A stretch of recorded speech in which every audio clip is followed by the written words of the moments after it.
We started off your engagement by seeing victims of crime, the rape victims as well, explaining also, giving you a harrowing account of what really happened in their communities. It's gruesome. It's gruesome are the stories that you can't listen to. You just wonder if it's so painful to listen, what happened to a person that these things happened to.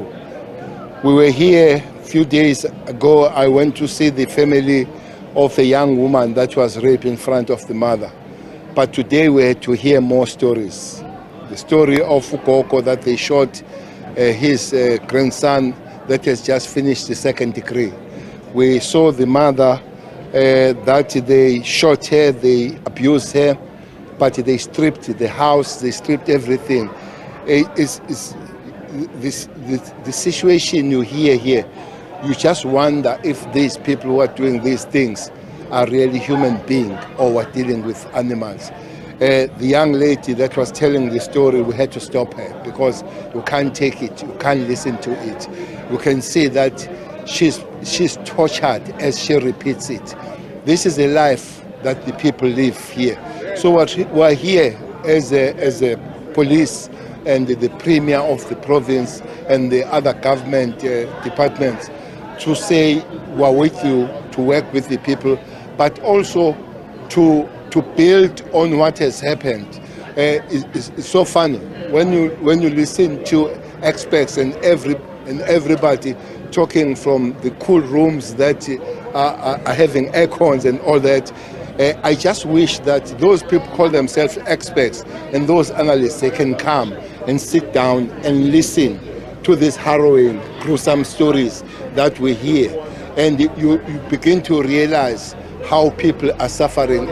And for the fact that people, this response that police have done here, they enjoy and they are calling more of that response.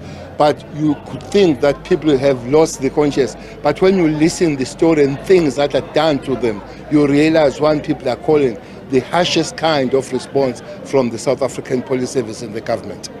Yes, of course. We know that last time we were here, a number of communities were very afraid to raise their voices and also to speak out against some of the criminal element that is here. They're also intimidating them. Have you perhaps maybe deployed some police to engage a number of people? And also today we are here to talk to a number of them. Are they going to speak up? Are they going to be open to you about some of the concerns that they have here in this community?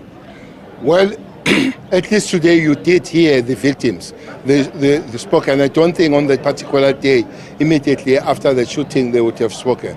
But when one was here, they said we must come back, and we have promised to come back. We're going to the hall. I expect them to really speak, and they will build up on the information.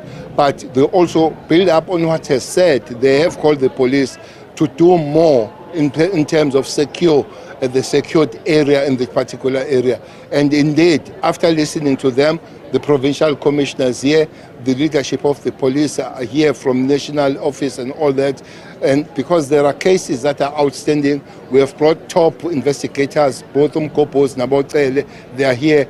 Those cases will have to be followed. But also, the operations will have to continue. Maybe it's not exactly the time to talk about those operations, but that we have had much and we have had more from the communities, will act accordingly to make sure that the life becomes better for the communities. Okay, just very lastly, Minister, about an update of the incident that took place last Wednesday of 9 suspects who were shot dead by 2 were not being apprehended. Have you got any updated information in that regard?